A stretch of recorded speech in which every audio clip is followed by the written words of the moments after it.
Got a fresh batch of potatoes in the mail, and I'm looking to start planting some more potatoes. But for these potatoes, I'm going to need to be able to check them overall, make sure that they're nice and healthy. And if I need to cut them up, I can. But this is what they look like, and they're looking pretty good. So that's what I like. So when we're planting our potatoes, I like to just take a look at all the potatoes and see what the kind of sizes I have. I bought a few potatoes over the internet, and they just recently arrived. And I've gotten these locally at a local nursery. And so you want to look at, so like this potato is pretty small and only has about one eye, maybe two in there. And so a small potato like this that has one or two eyes, I would just plant the whole potato just like this, straight up. But on a potato that's maybe bigger and it has, I would say, maybe 10 to 12 eyes here, and even though they're not sprouting, they will sprout. It'll just take some time. For a potato like this, you can just sort of cut in half or cut into thirds, kind of depending on how many eyes you can get on each piece, like this. So on this potato right here that I cut previously, it had a few eyes up top, and then maybe one to two, three eyes down here on the bottom. So I decided to cut this one in half, so that way I have the eyes right here, and then the eyes are pretty close. So on this one, it has about three eyes. Being that this one's farther away, I like to just keep 1 to 2 eyes, just to make it so they're not competing as much. And so what I'll do is I will just dig out this eye right here, and that way it doesn't grow another sprout, and it'll just be these 2 eyes like this.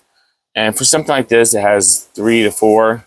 If they're close together, I might just leave them in. But if I can pull them out without damaging the other ones, I will do that too. But now you have 2 potatoes instead of 1. But being that you cut them in half, they are wounded. So what you'll have to do is you'll have to just sit them up somewhere on a little tray or anything like that, so that way the wound is facing up, and it'll be able to callus over and dry up so that it's not susceptible to wounds. You can plant them in just like this. I've seen people do that, and it should do okay, but just to be safe, you should probably just let them sit for maybe a day or two, and just to see that the wound is all sealed up, and that way it'll be much easier to plant and much easier to grow, because you won't have to worry about pests as much, because once a plant is wounded, it just drives everything to go attack it, basically.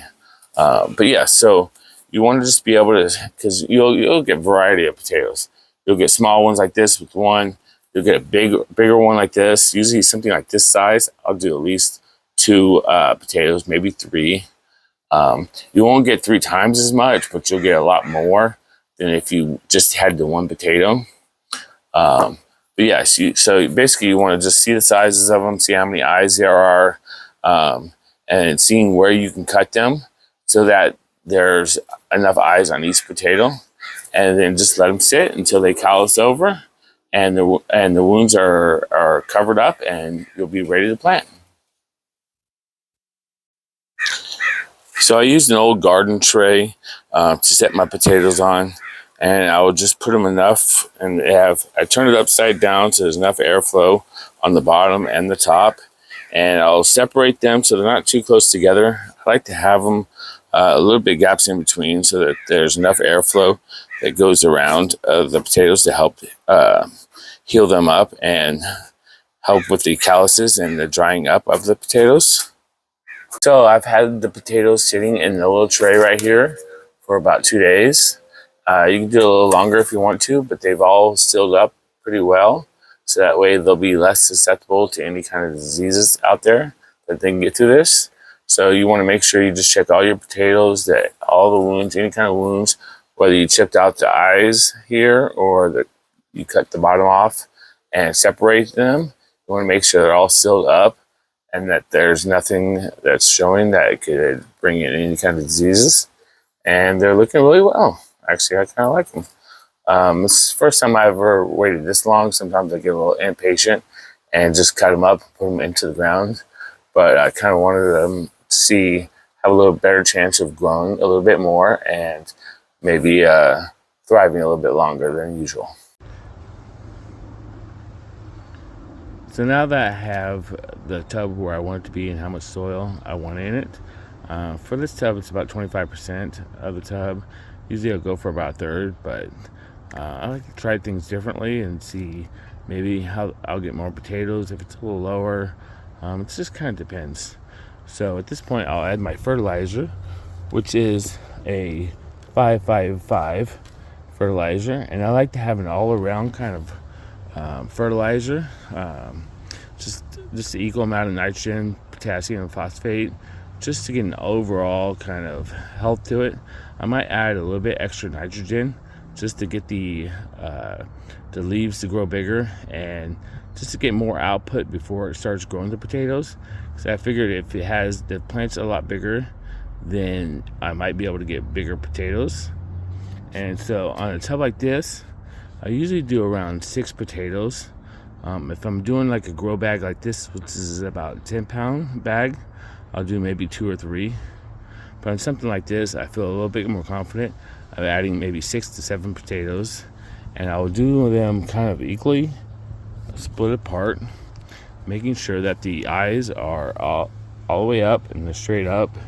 And that's what's good about having the ends, the cut ends, to be able to heal for a while, and that way they'll be less susceptible to anything.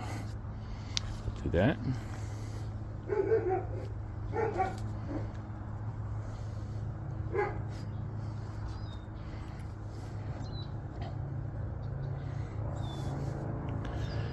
So there I have my 6 potatoes, and I'll just add a little top covering for the soil and just be able to get enough soil on top of them to cover them up.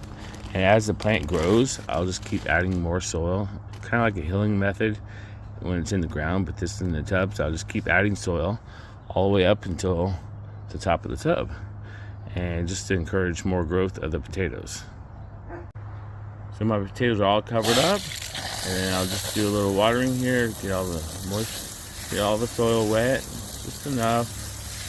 I'll be able to check on them every day, so I don't have to get too crazy on the watering, but I just get enough soil in there, get a little wet.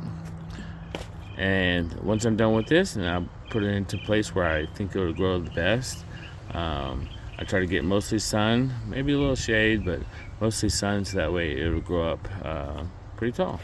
And this is what I want it to be looking like in about a month or so.